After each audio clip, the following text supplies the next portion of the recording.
In this series, we're reviewing real resumes and giving you free advice so you can get more callbacks. Today, we're looking at a resume of an administrative assistant, one of the most common roles that we see. If you would like your resume reviewed for free, drop a comment below with your job title for a chance to be featured. Now, the first thing I noticed is that this resume was built in Canva, and that's usually a red flag. Canva resumes might look clean and simple, but they're not actually ATS friendly. That means when you apply online, the application tracking system that scans your resume may not read it properly. 2 columns, icons, graphics, and even this profile photo here can confuse the system, which can stop your resume from ever reaching a person. If you take one thing away from this video, it's this. Ditch the Canva template and go with a clean 1-column text-based format. For resumes, boring and easy to scan is usually the best way to go. We have a bunch of ATS-friendly templates on our site that will actually get your resume seen by a hiring manager. All you have to do is head over to AIApply right now and you can get one today. The next thing that jumps out at me is this photo right here at the top of the resume. In the Western job market, you don't need a photo on your resume unless you're maybe in the acting or creative industries. Photos can hurt your chances of getting a callback by sparking a hiring manager's unconscious bias, even if it's unintentional. So please remove your photo in the Western job market. You really just don't need this anymore. Next thing I want to talk about is the objective statement right here at the top of the resume. I would replace this with a professional summary, something that highlights your top skills and the years of experience in the industry. Since all the jobs in this resume are not administrative, some of them are in the hospitality industry, I would recommend your first line in the professional summary say something like administrative professional with 5 years of client service experience, extensive experience providing administrative support services. Then in the next line, you can focus more on your soft skills and you can say a problem solver with strong organizational, scheduling, and troubleshooting skills. This version tells the hiring manager what you bring to the table instead of what you're looking for. This is the first thing that the hiring manager is going to see. This right here is prime resume real estate, and you want to make sure that you're telling your story and you're adding value. Saying that you want work in a specific city, that is just a waste of space and it's a given. Make sure you're selling your story and adding value and telling them what you bring to the table. Just a reminder, if you want to redo your resume with all the advice in this video, you can head over to AIApply and upload your documents and you'll get a brand new resume and cover letter in about 30 seconds. Now, let's take a look at the contact information here under the profile photo. Overall, this information here is fine, but I have a few small tweaks that will make a big difference. For example, that Hotmail address. This is likely okay overall, but having an older domain like Hotmail can date you and make it seem like you're not up to date with the newest trends. Go with something more current like Gmail and make sure your email address is professional, ideally just your name. Please don't include nicknames or something inappropriate if you're serious about getting a job. Next, I do like that there's a LinkedIn here that will hyperlink and take you right to your profile, but notice all the numbers here at the end of the URL. This is the generic URL that LinkedIn will give you when you create your profile, and you can actually customize this when you go to your profile settings to make it cleaner. Something like linkedin.com/first and last name. It only takes 30 seconds or so, but it shows attention to detail and it can help your resume look more aesthetic. I'll go over how to create a LinkedIn profile that will actually get recruiters messaging you in another video shortly. Just a quick note here about the education.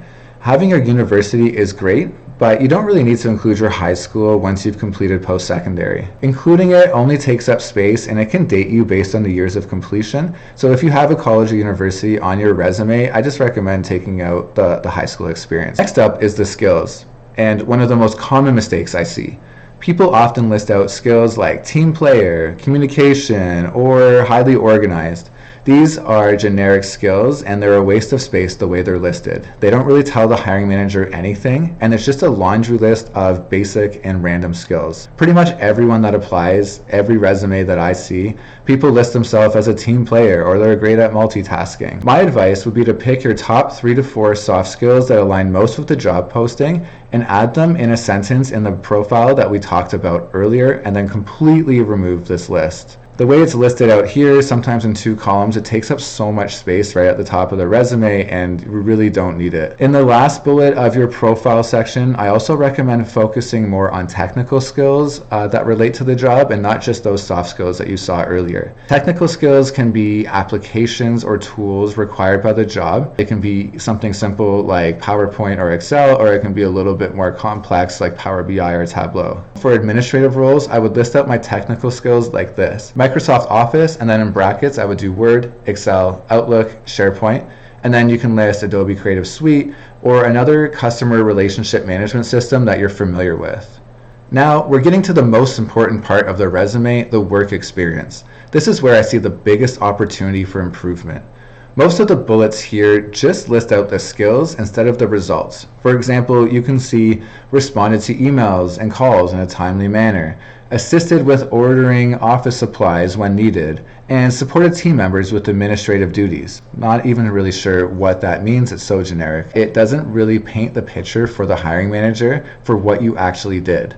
It doesn't highlight the capacity in which you completed these tasks. We want to convert these into achievement-based statements with numbers as much as possible. For example, here's some free resume advice that you can put on your resume right now for any administrative role that you have. Manage 50+ daily inbound calls and responded to 100+ client emails a week. Tracked $4,000 in monthly inventory and purchased $5,000 a month in office supplies for 10 staff. Facilitated logistics for 30+ client meetings a month with over 15 attendees each.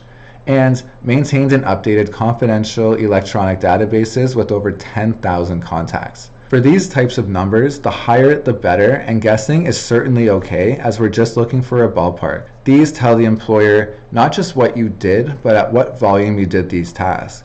If they are in a super fast-paced environment and your numbers match their expectations, it can really set you apart. A bonus for writing a resume like this is that it will also help you with your interview stories, especially if you need to do them in the PAR or the STAR method. If you need help with an upcoming interview, check out our AIApply interview buddy, and you can get help live during the interview. This AI interview buddy will give you real-time answers to the questions being asked in your interview, and it can really help you ace your next interview and land your next job. Another small but important note about the work experience here, you'll see that there's part-time and seasonal listed for some of these jobs.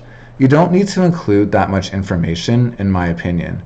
When a hiring manager sees part-time or seasonal, they might assume that the role was short-term or less important. They may even discredit your years of service or years of experience. I would fully remove any reference of part-time or seasonal and would just leave these jobs exactly like these full-time roles above. If asked in the interview process, you can explain the nature of the job more. There's no need to downplay your experience right off the bat and advertise it. People tend to overshare on resumes, and less is more. Alright, so the main takeaways from this resume are: skip the Canva template with the 2 columns non-ATS friendly layout, remove the profile photo, and replace the objective with a professional summary. Get rid of all these soft skills that are listed out here and add a line or two with your soft skills and technical skills in the professional summary. Focus on achievements in your job bullets and add numbers where possible, removing these very generic responses that don't really tell the hiring manager anything. Remember, if you want to redo your resume quickly with all of these recommendations and more, you can upload your documents to AIApply and you'll get a brand new resume and cover letter in about 30 seconds. And if you'd like your resume reviewed for free in one of our upcoming videos, please make sure to comment below with your job title. Good luck with your job hunting, and I'll see you in the next resume review.